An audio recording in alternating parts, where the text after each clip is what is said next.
having another Open OnDemand related presentation.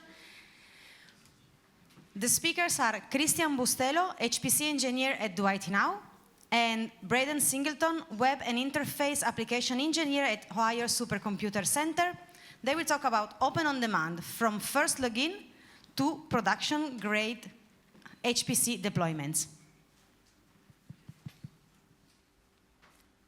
Hi, everybody. So this will be a bit of a split talk. I'll be going over an overview of Open OnDemand, and then Christian will take over and look at how he's been deploying Open OnDemand at various centers. So my name is Braeden Singleton. I'm one of 3 developers with the Open OnDemand project, and I work out of the Ohio Supercomputer Center. And a little bit of what I'll be doing, I'll look at an overview of the project and what we do, our deployments and partnerships, and then some updates from the team. So we've already heard a lot about Open OnDemand in these past few presentations, so I'll keep this a little bit brief. But Open OnDemand is a web gateway to your HPC resources. So it gives you the ability to access files, manage jobs, and just generally launch your applications with a single click. It keeps things easy and lowers the barrier to entry for researchers.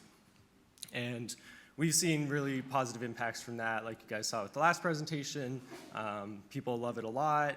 It makes their lives easier and gives them more time to focus on research. It came about in 2014 at Ohio Supercomputer Center, and then has since grown into an open source global project and received over $10 million of National Science Foundation grants. So this is our deployment map. You can see we're in over 100 countries with 2,100 deployments. And it's a very mature project, lots of users all over. And you're never alone in the Open OnDemand community. There's always someone else with your configuration, and people you can talk to about anything that you're experiencing, and yeah. These are our institutional partners. So I'll call out some of the European ones on here. We have CSC in Finland. They've been instrumental in the Euro HPC Federation deployment of OnDemand, and they've also contributed lots of code back to us, so we're very appreciative of that. We also have Sendio. They help maintain Tiger VNC, which we depend on for interactive applications. And then, of course, Dwight Now, hosting this conference, and because of this shared talk, that has been an incredibly fruitful partnership. They have worked very hard spreading Open OnDemand across Europe, and we're very, very appreciative and thankful to them. We also have cloud partnerships. So the main message here is whatever cloud partnerships you already have, they have an Open OnDemand deployment that is very easy to spin up with the resources that you already have access to. So it's easy to get an interface that you're familiar with and whatever resources you need, even if you don't have them on-prem. And then these are some of our community updates. So the Appverse is a way for members from the community to share apps with one another. That's typically a big barrier. Setting up your Open OnDemand instance for the first time is developing applications that will work with your system. So the Appverse allows you to connect with community members who maybe share your system configurations. You can see the variety of different setups that people use and find something that works for you, making it way easier to get all of these different apps going. And then we also have affinity groups. So these allow you to connect with like-minded members of the community. They can range from message boards to recurring meetings. And you can head to openondemand.org/hub to create an account in the community hub, see the available affinity groups, and start a new one if you don't see something that fits your interest. And then these are broad plans going forward. So digital accessibility is a big priority. We addressed that in the most recent release. Also security, we've unveiled new security policies around CVEs and reporting. Community governance has been a big push for the last few years. We've established several committees, and those allow members of the community to have input into the broad project direction and technical decisions that go on. And then sustainability. We've introduced support partnerships to help people get their on-demand instances up and running. And we offer a variety of tiers. So you can see here the free support is available to all of you guys right now. We have office hours with developers, discussion boards that we very actively monitor, GitHub pages that we respond to, and then public events like this one. And then you can scale that support up to as many private sessions with developers as you need. So we're always there to help and make your setup easier. And then these are some of the community events that we host. So there's those office hours that I just mentioned. Those happen the second Tuesday of every month from 11:15 to 12:45. And then we also offer tips and tricks calls where members from the community can present the things that they've been doing, talk about problems they've experienced, solutions that they've found. And we offer multiple sessions of those with the help of Do IT Now in different time zones, so you can always find one that works for you. So here are our most recent releases. We had 4.1 in February, introducing the module browser and the project manager, and also added HTTPS connections to the interactive applications. And then 4.2 in May focused on digital accessibility. It brought us up to the AA standard of WCAG.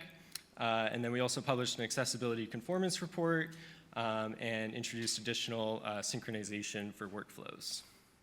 So a little bit more about those features. The module browser works with LMOD and allows you to see various software on your system. So for those of you who aren't familiar, LMOD is just an easy way to update the user's paths and get them access to software that you have installed. So this is a nice, easy graphical and searchable way to see what software is available on which clusters. That way they know, which node to log into to get the resources that they need. And then you can see there, in addition to showing you what's on each cluster, tells you any dependencies, and then gives you the shell command that you need to load that. And then this is the project manager. This has been a long time in the works, but it's built around this fundamental unit of the launcher. So a launcher is just a job script paired up with a form that you might have seen from interactive applications. And this allows you to use automatic attributes that we provide that detect things from your system and then turn those into easy to use form elements. So the most basic launcher is just a cluster and a script paired together. But you have an interactive form builder that can let you add additional automatic attributes like cores, nodes, and all of that kind of talks to each other. So, if you select a particular cluster and you have the core selection underneath, it knows how many cores are on your cluster, so that you never ask for more than is available. And then we also have views into your jobs and files for that project. And then workflows allow you to chain these launchers together so that different launchers can request different resources. This is a really cool solution because all of these jobs get queued at the same time. This uses the slurms after OK flags to submit the whole dependency tree at once. So all your jobs will queue, but then the dependent jobs will not start until their parents have finished.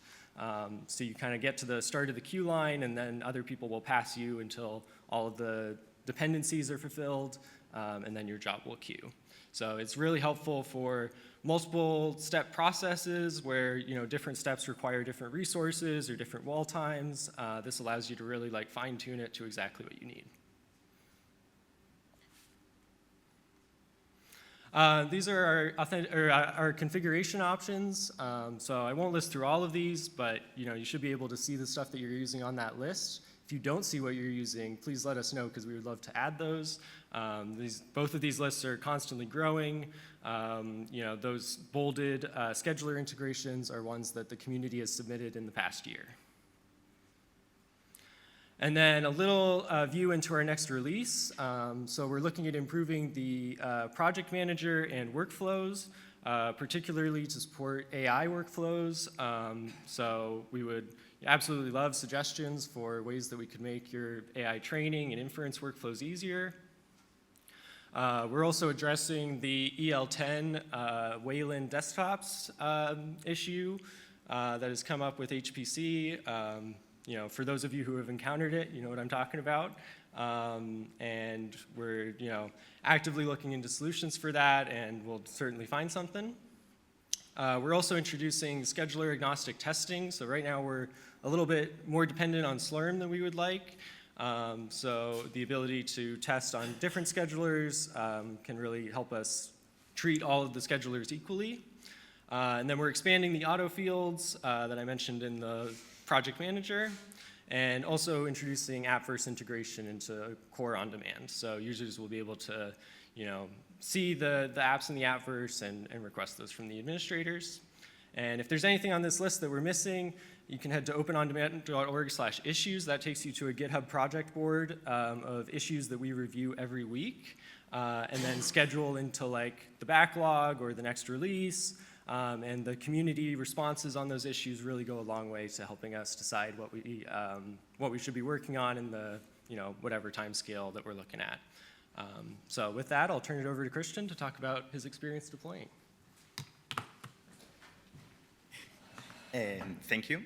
So the idea behind this presentation today, sharing with the people from the Open OnDemand project, was to have both of the point of view on the project, one internally by Braeden, and then one externally, let's say, by our side as a company that are working day-to-day with Open OnDemand on different clients and environments.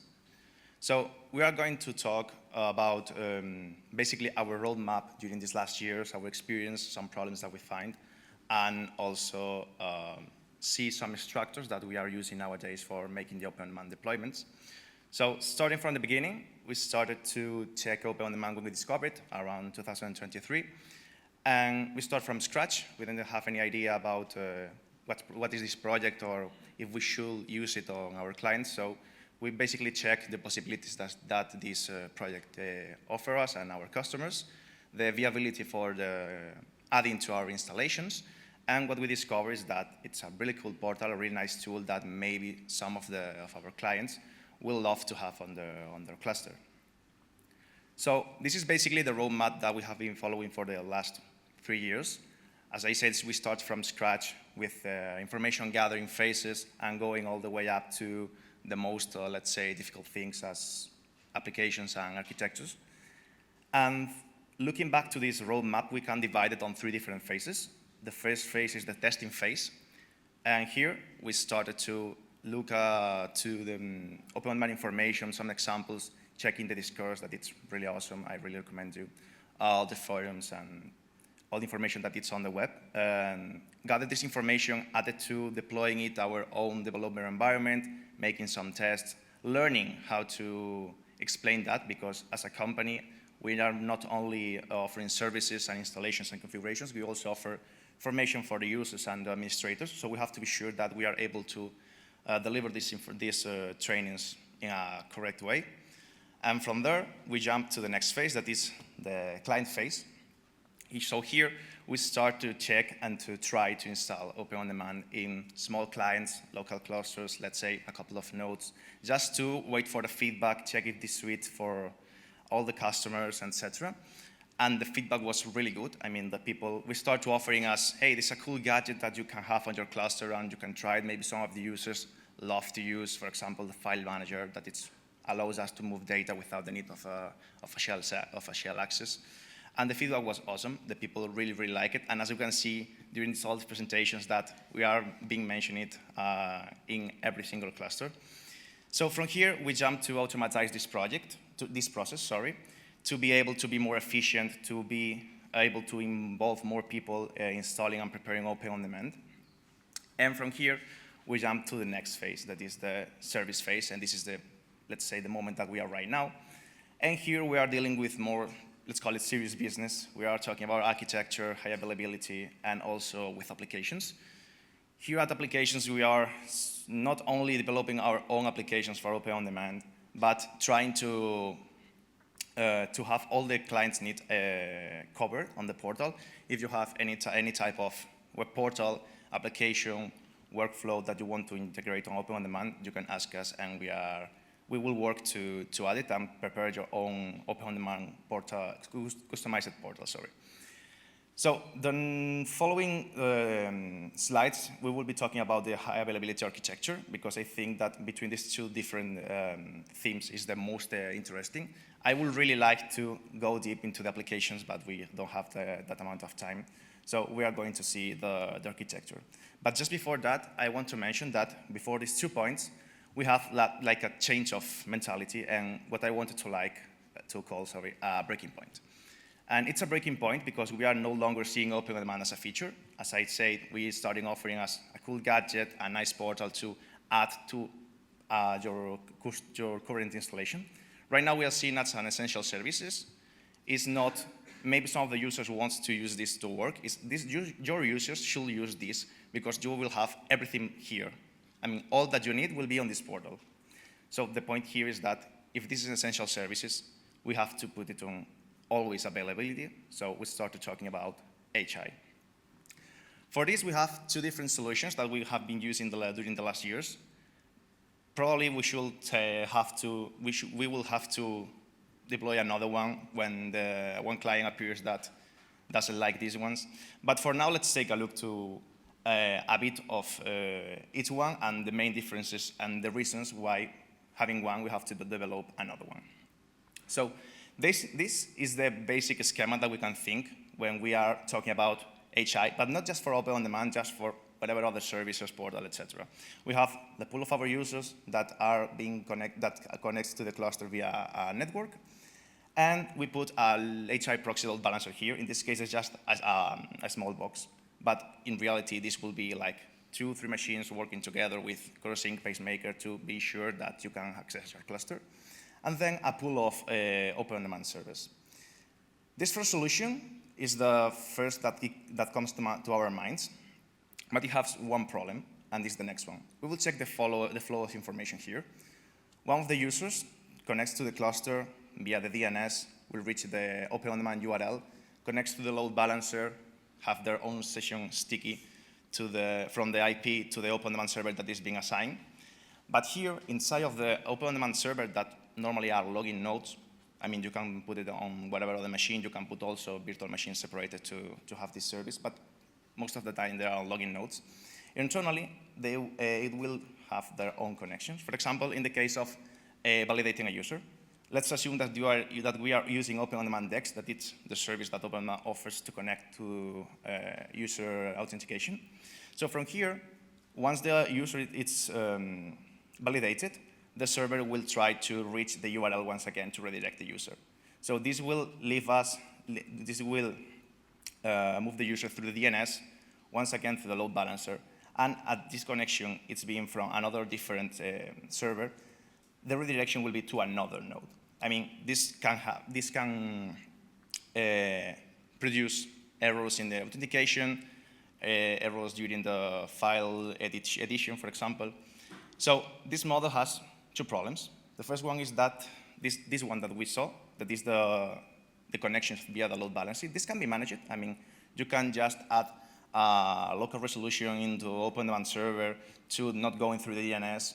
Or maybe if this is not possible, you can play with sticky sessions and extra rules on the HI proxy. So this is not a big deal. You can fix it. But the other problem is that the traffic will always run through the load balancer. So depending on the network and the amount of the users, maybe we can be afraid of a bottleneck. So that's why we developed the second solution, and this is called the multiple portal. And as you can see here, the solution is basically the same, but in the Open OnDemand pool, we are assigning a sub-URL for each of the Open OnDemand servers. So the flow of information will be this one, and it's slightly different, because once the user goes through the DNS, load balancer, and reach one of the nodes, they start to talk directly through this sub-URL. So the second, third, and every connection will be avoiding the load balancer.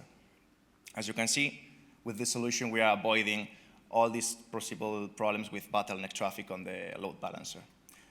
But what happened here? I mean, we have, 2 different, let's call it problems again. The first one is related with security and design. This is from experience. Maybe some of our clients don't want to expose login nodes without a load balancer in the front.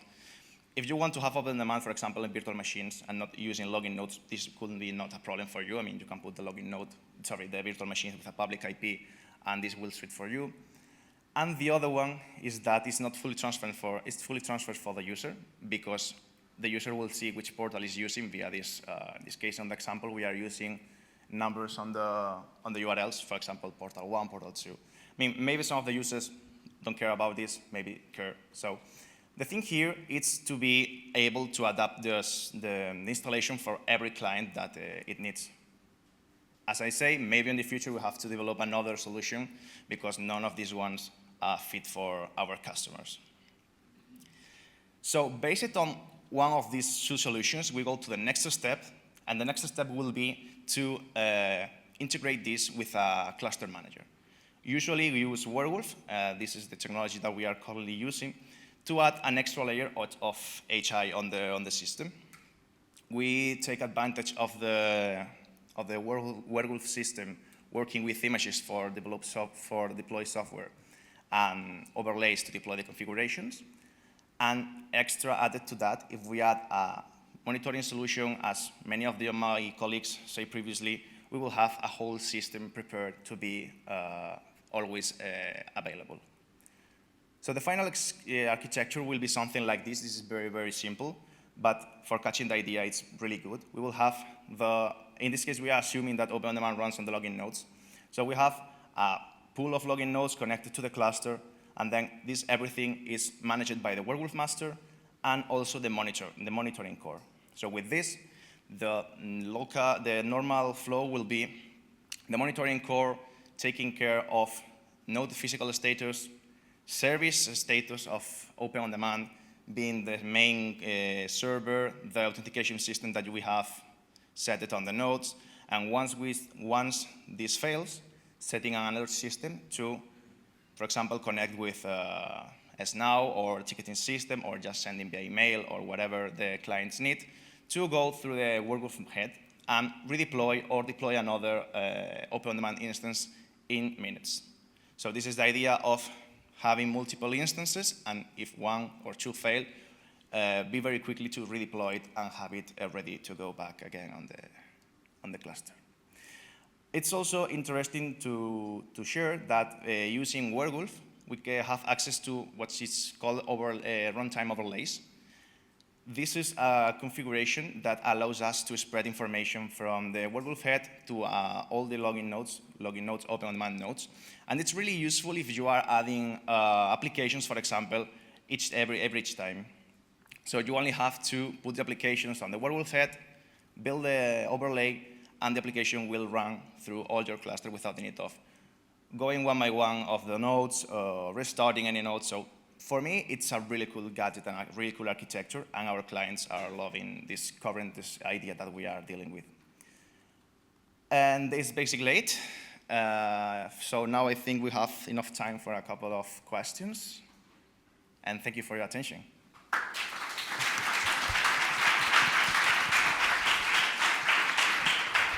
Thank you very much.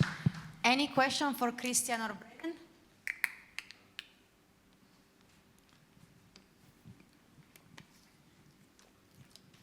Thank you. Great presentation. My question is for Braeden. Braeden, I think. Mm-hmm. Okay, sorry. I don't remember your name. It's about who defines the workflows in Project Manager. It's something that you can import from Nextflow, or? I'm not familiar with how Nextflow encodes it, but it's, we basically provide like a, graphical workflow editor, and then that's how you would do it. So I don't think there are currently integrations to support it, although, I think if that's something that, people wanted, I think that would be totally possible. I mean, we store it as like YAML on the back end, so like converting it from one format to another like doesn't seem like a impossible task for sure. Right, thank you.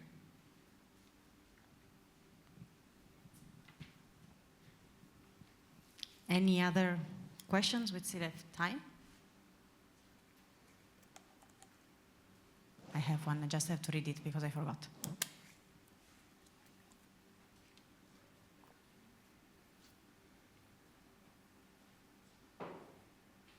Okay. In the Open OnDemand setup that we install, that it generically it's done, the Open OnDemand server are the login nodes, 99% of the time. But what about to move it to VMs or outside the main cluster that it's used, or to give it access to multiple clusters? The solution that I found up to the moment is to share some part of the storage, but this is not always possible. So how do you figure, don't hate me, Christian. No, it's kind of tricky because if you want to move the Open OnDemand out of the cluster, let's say, you can do it. I mean, you can deploy virtual machines out of the the common case is running it on a machine inside of the cluster, but you will need to take in account two different concepts. The first one is that the home of the users should be shared, at least the home of the users and all the folders that Open OnDemand use for configuration, etc., will have to be shared between these machines and let's say the whole cluster. And then the other question here is that the virtual machine will have to have access to the schedule. In this case, for example, you have Slurm installed, you will need the machine to be able to run Slurm commands, like skew, syinfo, for example. So it's feasible, but you have to take into account a couple of things.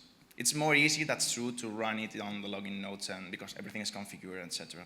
And then common case is that you have also the HI proxy configured for SSH connections. So it's just adding another configuration and not going from scratch. But you can put Open OnDemand wherever you want. I mean. Yeah, but at the moment, the only way to share the same Open OnDemand instance with different clusters is to share the home, which is a single point of failure. You can have it in HA, whatever, but if the storage fails, you have no access to Open OnDemand. It's doable, but it's risky. So you have to take that into account. Maybe you prefer to have two different portals that looks the same, connected to both of the clusters. We can keep this discussion offline. For sure. So my question is related, and it's also related to something that Alan presented yesterday. Is the Euro HPC Federation using the shared home on all the clusters? To be honest, I'm not pretty sure. I mean, this is something that you have to ask Alan or someone from the... Yeah. I think if I recall, they made some fairly heavy modifications to allow Open OnDemand to work with different file systems. So you lose some convenience because a lot of things do assume that you have the same shared file system on your compute nodes and login nodes. But I think they were basically able to take the most important pieces of the interface and use that as the entry point while sacrificing certain features that rely on the file system. Okay. Yeah, because that was one of the design criteria that we used to also deploy our Open OnDemand on each of the clusters, was because we didn't want to link it to the on-prem infrastructure. Well, we did a POC to integrate SSHFS, but that was a couple of years back, I believe, and it worked out just fine. So basically using the same SSH key that you use to access to multiple locations, you can mount the file system, and then you can, and all this coming from Open OnDemand. We never pursue this, and now I'm glad because we have this very big project coming from the European Union that's true. A lot better and a lot bigger.